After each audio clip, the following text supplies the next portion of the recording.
One idea that I've been experimenting with for quite some time is the idea of screenplay fiction, screenplay short stories, screenplay novels, etc. And that kind of merges a little bit with the work that I've been doing with video poetry. Now, the idea of writing in terms of using a screenplay is not exceptionally or uniquely my idea. There's a Canadian writer named Michael Turner who wrote a work named American Whiskey Bar. It was published quite some time ago. I originally saw the performance of that piece. It was sort of like a live broadcast via City TV that was directed by Bruce MacDonald. And I saw that on TV. A friend and I actually went down in person to try to see it at the city building, but we got booted away, kicked off the property by a couple of city bouncers. In any case, I didn't realize for a long time that Turner had the idea of also writing that particular piece, which I assumed was a play, a stage play, as a novel, and that's how he published it. Now, I do have issues with that particular work because I don't think it really is a novel. I think he branded it a novel. It's too short, for example. The general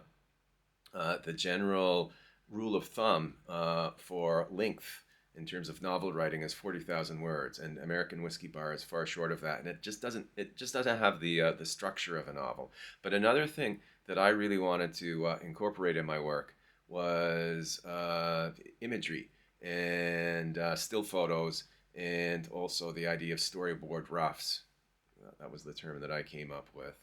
I don't know if it's the greatest term, but the idea was to sort of illustrate the novel as if it had been a movie that was produced. That in the reader's uh, mind, the novel could be enjoyed that way as a sort of a kind of cinematic yet novelistic experience. Now, I've written several novels this way, and I've got sort of mixed reactions from agents and editors and so forth when I approach them. However, one of the novels did get published in a modified form. It wasn't published in terms of it was written originally as a screenplay, then it was published online as sort of a conventional novel. That was what the magazine wanted. But in any case, I want to show you the screenplay version of it, just so you get an idea of what I'm talking about. Uh, Now, this actually is this is also online. This is a bit of a digression, but this is my poetry, my video poetry book, and in it uh, there is artwork as well. But for the most part, the sort of unique aspect of this is that each poem has a link to a video poem that's online. In any case, this is the novel that I was talking about. It's called the Business Army. This is a rather plain cover that I did when I printed up some copies of it, and inside are a series of illustrations, rather sort of illustration-y illustrations. But what I did as well was I took archival photographs of the period in question. The novel is set in the early 1930s, just around the time of the election of FDR, Franklin Roosevelt, in the midst of the Great Depression, and it's about an attempt to organize a coup d'état against Roosevelt when he first came to power. It's based on historical fact. Now, what I did was, as you can see, there are more illustrations in it, but I wrote the text originally before it was published online, just as a screenplay. Now, this is not a screenplay. It's not intended to be a screenplay. It's much too long for starters. Um, but I wanted to keep that screenplay format. it certainly helped in terms of sort of my imagining out the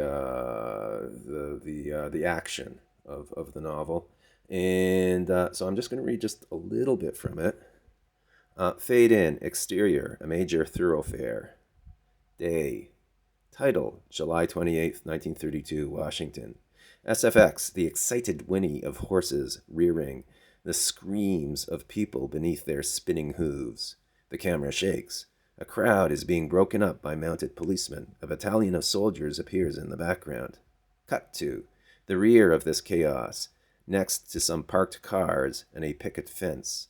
General Douglas MacArthur, commanding officer of the operation, is elegantly dressed in his cavalry uniform. He looks on attentively, MacArthur, to a captain. You there! Why aren't those troops moving faster? Captain. They're moving as fast as they safely can. MacArthur, sharply. Don't make them go. Safely, make them go. So, that's it. As I said, when the novel was ultimately published online, the editors preferred a sort of conventional kind of formatting, and that's what I gave them. But I have the two versions, and I have other novels as well that use the same sort of technique.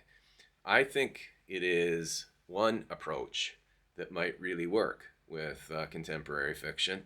And there are two reasons for that. One is because obviously movies, in a general sense, have become the way that most people enjoy long-form fictional narratives. It's just a cultural fact. And the other reason is that it gives a writer, artist, an excuse to put artwork into a book. And I think that if publishers want to keep selling fiction for the prices they're charging, $20 and up, they need to start putting in more visually attractive material into their publications.